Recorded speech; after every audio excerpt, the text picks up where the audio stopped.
This is Sharon J. Hill back again. Thank you for joining us. And well, this time we're going to walk right into it.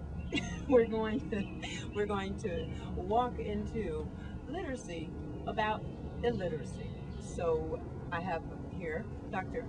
Murphy, and it's Reverend also. Is it Pastor also? And well, he's walking the walk.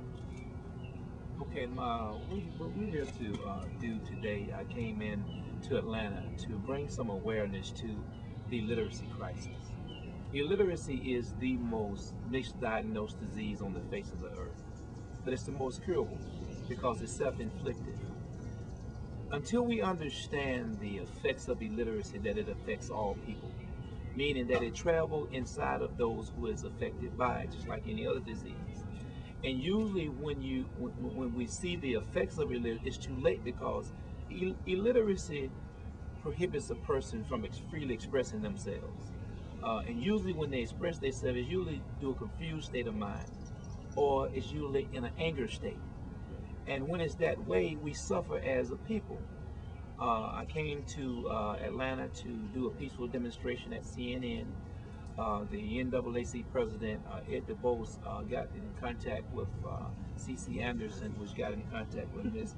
Sharon Hill and invited me to this segment in dealing with the community. And I want to thank her for doing just that.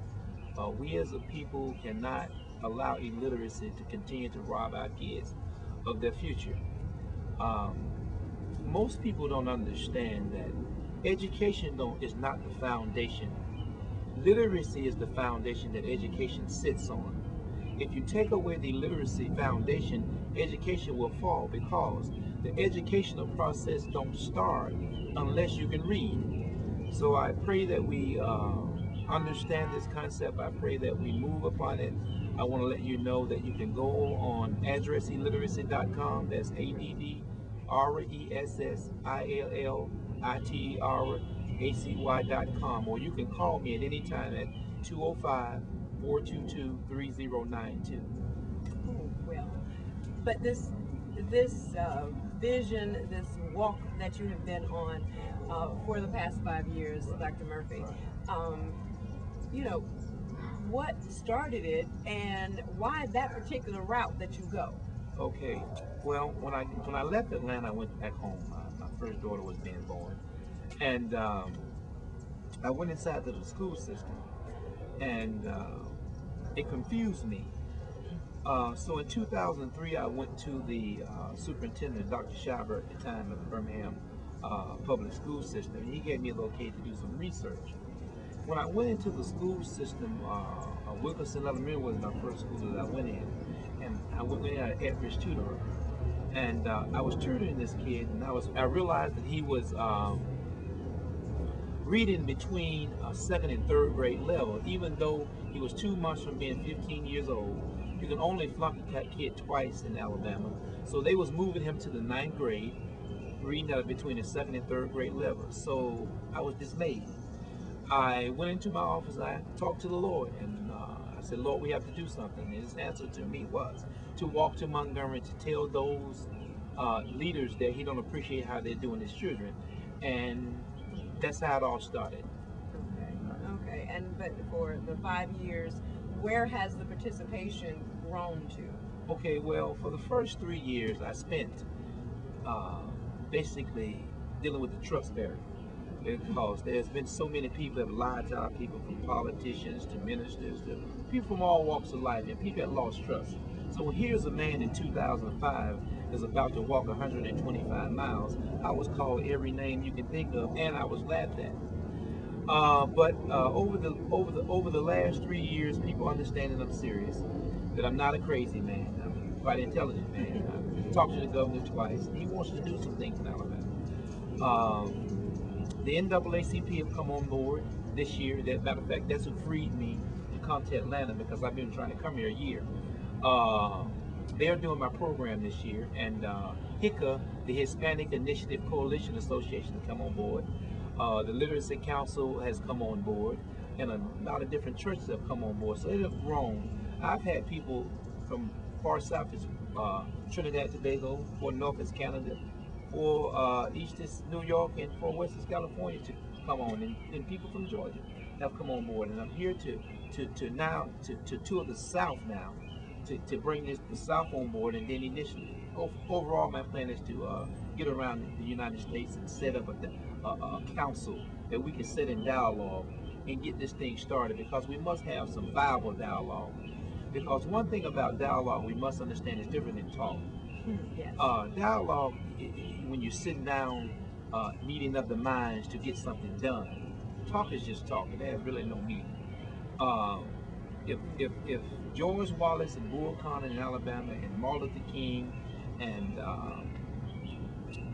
Malcolm X could have got together 50, 60 years ago and really talked, we wouldn't be in the situation that we are now. But due to the atmosphere at that time, once we're separated, we don't iron out our issues, because illiteracy has many heads. It's broad.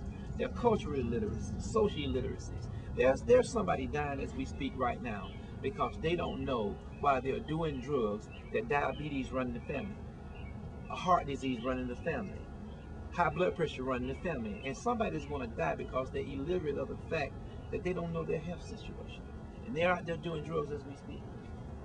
You know, you're here in Atlanta for this particular time, and we have received legislation. Actually, it was a bill that was passed last year about the Bible teaching in the curriculum of the Georgia schools. What a blessing. It has, well, it has not come to fruition at this particular time. So when we speak about, yes, as you said, basic, illiteracy, now with, biblical illiteracy. Well, see, a lot of things can't start, Sharon, because, we must understand, education has always done one thing and one thing only. It teaches you how to think.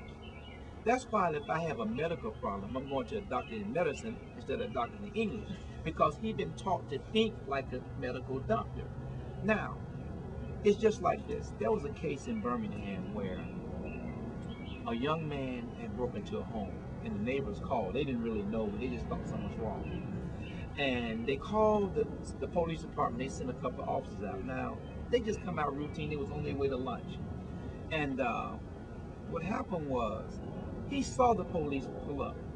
Instead of him just tiptoeing out the back door, run down there, he would have been free. His mind told him to ambush him. Wait till they get to the house, close to the house, and he came out and killed one officer and shot the other one. Now, when I went and studied this kid, he was only reading at a 4th and 5th grade level. He couldn't think. See, it literally teaches you how to think, but the education process can't start if you can't read under normal circumstances. And this is what we must understand, that we're around here educating people in America that can't read. Okay, and so even with putting Bible curriculum within the system, which is probably the reason that it hasn't been implemented at this time. It is being worked on. I do know that. Okay. But again, the legislation passed last year. Listen to what I'm saying, Sharon. Listen to this. It's proven that a kid that goes to church is 8 times less likely to have committed a serious crime. But on the other hand, what we don't know is a kid that can't read is 10 times less likely to go to church. You see what I mean? So what is happening here, what ministers and pastors don't understand is, in the next 7 to 10 years, you're going to start seeing churches dissipate, because the congregation is not going to be able to sustain all these mega churches, all these churches on every block. And they don't have the money to put in the church, because they're not going to be able to get the income, because they're not going to have the job, because they don't have the education. And it's hard to sell this to churches.